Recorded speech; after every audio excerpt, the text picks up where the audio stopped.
बिस्मिल्लाहिर्रहमानिर्रहीम अस्सलाम वालेकुम जी। मैं शेफ़ तौकीर हूँ। आज की वीडियो में आपको मीसी रोटी बनाने की रेसिपी बताएँगे। बहुत ही बेहतरीन किस्म की ये आइटम है।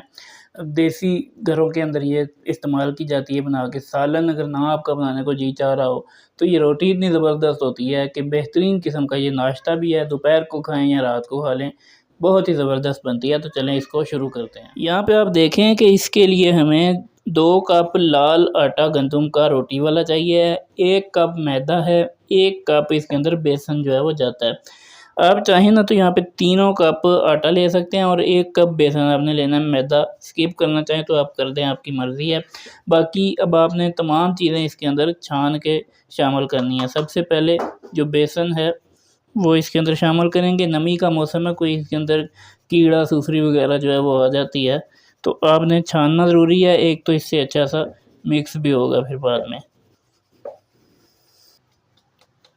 देखें इस तरह से तमाम जो चीज़ें थी उनको हमने छान लिया है। आखिर पे आटा इसके अंदर डाला है, मैदा और बेसन भी छान के इनके अंदर डाल दिया है। तो पहले आपने हाथ से ना ये देखें कितना माशाल्लाह छानने की वजह से ये एयरी सा और सॉफ्ट सा हो जाता है।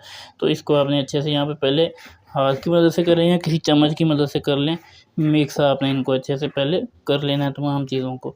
उसके बाद जो चीज़ें इनमें शामिल होंगी वो आपने गौर से देखनी है। यहाँ पे देखें 1 चम्मच लाल मिर्च है, 1 चम्मच से थोड़ा-सा कम नमक है, थोड़ी-सी हल्दी है, थोड़ा-सा गरम मसाला है।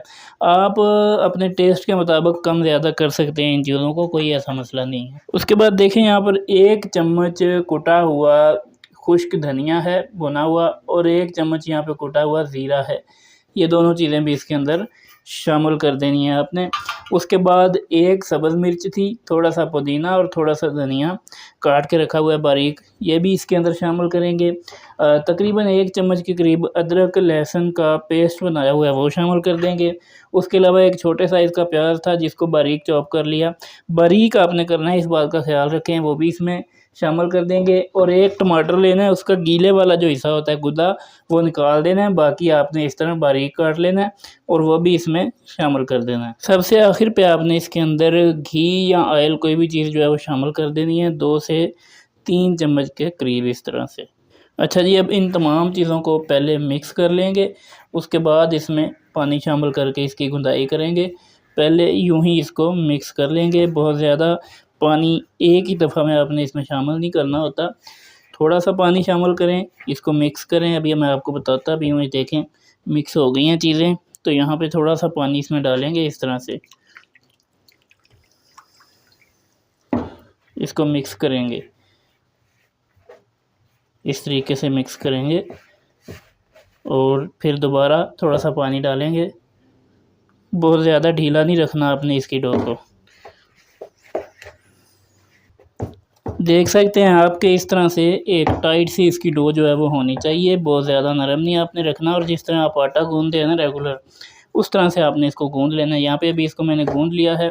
इसको तकरीबन 5 मिनट का रेस्ट देंगे, ज़्यादा नहीं देना, नहीं तो ये नरम हो जाएगा। फिर इसके अंदर जो प्याज वगैरह हमने डाला है वो भी पानी छोड़ेगा। अब आपने करना ये है कि थोड़ा-सा ना घी लगा देना इसके अंदर, बहुत ज़्यादा ये चिपकेगा क्योंकि इसके अंदर बेसन जो है वो शामिल हुआ है। तो घी थोड़ा-सा लगा देंगे नीचे और इसको इसमें रख देंगे 5 मिनट के लिए। देखें तकरीबन जब 5 मिनट गुज़र जाएंगे तो अब हमने इसके पेड़े बनाने हैं।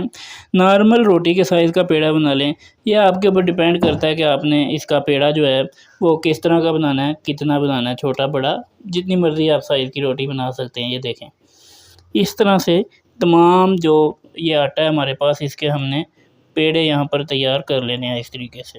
देखें जी, यहाँ पर हमारे जो पेड़े हैं वो तैयार हो चुके हैं। तकरीबन 7 रोटियों के ये पेड़े जो हैं वो तैयार हुए हैं। अब आपने इनको अच्छी तरह से खुश्का जो है ना वो यहाँ पे लगाना है, ताकि हमने इनको बेलना है तो ये चिपके नहीं टेबल के साथ। इस तरह से आपने इनको खुश्का लगा लेना है।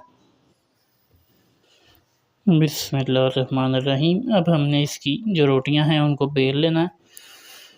तो पेड़े के ऊपर डिपेंड करता है रोटी कितनी बड़ी बनेगी, लेकिन यहाँ पर आपने इसको बिल्कुल कागज़ की तरह नहीं कर देना। यूँ समझें कि जो नॉर्मल रोटी आप बनाते हैं ना, इसको तकरीबन उतना ही आपने मोटा रखना है, क्योंकि इसके अंदर हमने कुछ चीज़ें डाली हुई हैं बारीक काट के। लेकिन अगर आप इसको ज़्यादा बारीक करेंगे तो फिर ये टूट जाएगी, आपसे हैंडल नहीं हो पाएगी। ये देखें इस तरीके से माशाल्लाह बिल्कुल गोल सी प्यारी सी बेल लेनी है आपने। इसी मुकाम पे मैं ये कहना चाहता हूँ कि अगर आपको वीडियो अच्छी लग रही है तो चैनल को सब्सक्राइब करें, वीडियो को लाइक और शेयर ज़रूर किया करें। मेहनत लगती है ये काम करने पे, चीज़ें बनाने पे, आपके लिए करते हैं। लाइक शेयर किया करें, हौसला अफजाई किया करें। देखें इसको हमने बेल लिया है। दूसरी तरफ मैंने तवा भी गर्म होने के लिए रखा था, तो तकरीबन यहाँ पर 1 चम्मच घी अभी शामिल करेंगे और उसके ऊपर ये रोटी उठा के डाल देंगे। ये देखिए इस तरीके से।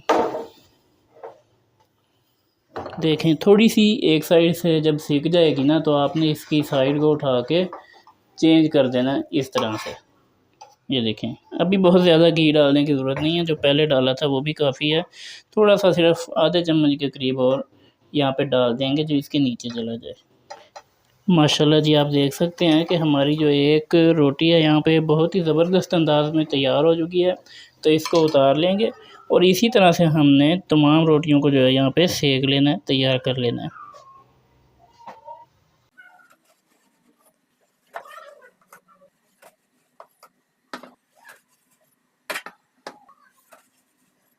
जी यहाँ पर हमारी जो आखिरी रोटी है वो भी तैयार हो चुकी है, तो इसको भी उतार लेंगे अब तवे के ऊपर से नीचे। ये बाकियों से थोड़ी सी बड़ी है, पेड़ा इसका बड़ा था।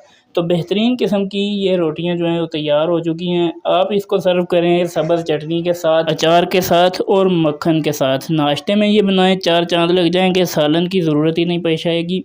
इनको आप दोपहर के खाने में बनाएं, बनाकर मेहमानों को सर्व करें, अपने बच्चों को खिलाएं। बहुत ही ज़बरदस्त किस्म की ये रोटी होती है। आप देख सकते हैं कि कितनी नरम, कितनी ज़बरदस्त है। वीडियो अच्छी लगी है तो चैनल को सब्सक्राइब करें, वीडियो को लाइक और शेयर ज़रूर कीजिएगा। आपसे मुलाकात होगी फिर किसी वीडियो में, तब तक के लिए अल्लाह हाफ़िज़।